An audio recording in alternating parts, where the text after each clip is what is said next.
Aşana helbeste.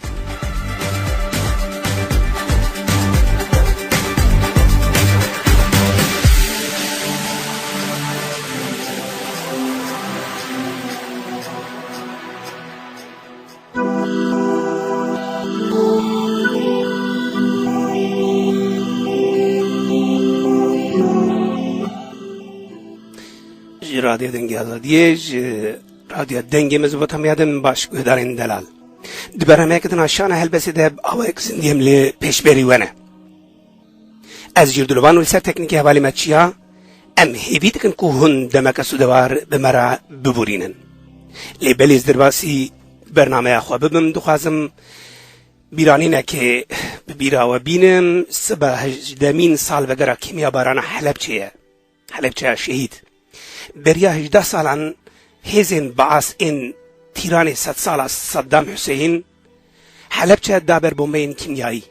5000 زاروک جن اومیرین کرد دناوا چند دقیقه لداری چاوین جهانی مانا بنفس و بگیان بویم بستی ام بالنفرت و تندیک مزن صدام و آلی کارین وی شرمزار دکن و ام دبیجن او اید خوینا بهزاران گلی کرده بخنقن مجی ایرو دی برنامه خود جبو حلبچه شهید جهدای هلبسته که او مهوان ما عزیز خمجوین دی بشا هبوینه ده دیوی هلبسته خواه جواره بخوینه ام دخوازن کو عزیز خمجوین ویل سرخطا تلفون همه به ام پیرا هبوینه که پیک بینن لی بری کو ام هبوینه خو پیرا پیک بینن از دخوازم عزیز خمجوینه کد برنامه این بوری دجمه دا بو ناس کرن جاره کی دین بو بدم ناس کرن و ام درباسی گوتو بیجا خواهی به عزیز خمجوین را ببین بله عزیز خمجوین سال 1965 لباجار حسکه هاتیه جهانی پیمانگه ها الکتریکی قداندیه سال 1982 دست بنویساندن هلبسته کریه گلک هلبسته نوی دو کوبار روزنامه و مال پرانده هاتنه وشاندن او هجی تین وشاندن گلک برهمنوی ین هلبستان و پخشانجی هاتنه چاپ کرن و گیشتنه بردسته خوندوانین کردی بلین حال سرخطا تلفون ما عزیز خمجوین آماده ام دبیجن دنباش عزیز دنباش صاف عزیز جان فرمو ام مد برنامه این بوری دجیتو به گهدارین دنگی مزبوط همی داناس کرن و هلوها ما هلبستین وجی خوندن ام دخوازن کو بکرتاسی جیبه هون نها چی کاری دکن لکو دارینه هون جماره راگ هینن و پشترم درباسی گوت بیجه خود بن زور سپاس ساهاجی سپاسی از دنگی موزوپوتیم میاد کن و هر دم جیلی گوداری دکن و هچی کسی ما گوداری دکجی سپاسی وان دکم نها برای هجا از لدوبای دجیم انا از کارلویت که دکم بله و وقتا گوت از کردستانش رغبای کردستانی من و سرد دیوانک من نهچاب بوی نها بلی وقت زانین بری نهاجی دیوانین و هبون ما راگهاند بوش گوداران برهمه و شاندی پرن هم دواری هلبسه هم دواری پخشانی ده بلی که عزیز وکیدن ون ویساندنا هلبسه بردوام دکن باور دکنم بیرنگی بلی هلبسه بردوام ام هیوی دکن کو او رست مرجانین و بردوام بکن دوار زمان کردی ده ون زمان کردی هی بگینن آستکه بلند از هیویدارم کو هلبستوانین چار پرچهان ببیرنگی از داخواز ما کس بگینم هف از بگیم خواندوانان و از وابدم ناس کرن و پف بدم ناس کرن او هیویا منه هر وها ایرو تو میوانه منی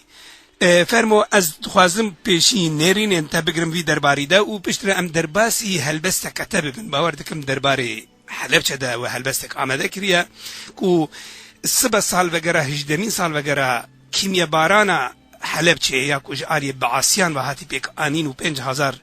کرد ورده هاتن اشتن بله صاحب ايش سپاسياتكم وقتكار هلبستاني كرد الفي برنامج هاني بگهینه هفدو و دنگ ایوان لناف ملتی کرد بلاف بکه وقت مشترکوت یعنی همی سازین ما ایراق هاندنه نهال فیشن و خورتين ما هنو تين ناس كرن لناف ملتي كرد قالك سباسياوت كم لسر برنامج وهجر نريسكار وهلبستوان هبن لولات بن لدربي ولات بن جوهين نهات بالناس كرن از هيدارن جوهاي وجي جوان هبن إما بخال الإنترنت قال لك أزبراتكم ومالبرا ديريج دوت كوم جي أسكاردكم وقت زانم وممكن سباسيا تاب تايبتيتكم براي هجا شبر أفجارة دوامين تلسر هلبست ماد راوسته قال لك سباش تر وسباش اف بيورا من هيك اف سر ملي بيورا اس بيورد بين وظيفات بين يعني براستيجي كو از اف هلبستوانين كورد نسكارين كورد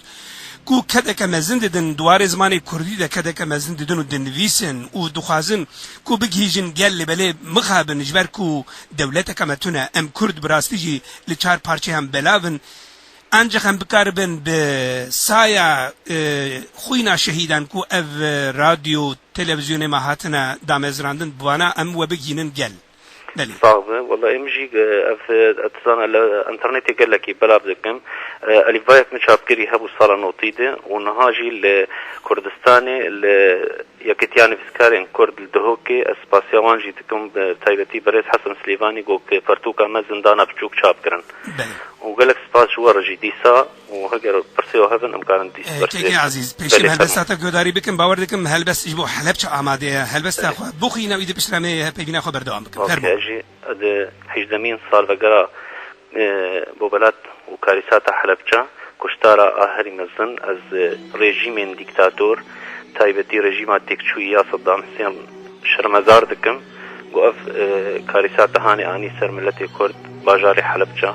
اسكارم انا هلبستي جورا بخوينا بليك اكو فرمان تبقوا داريتكم زور سباس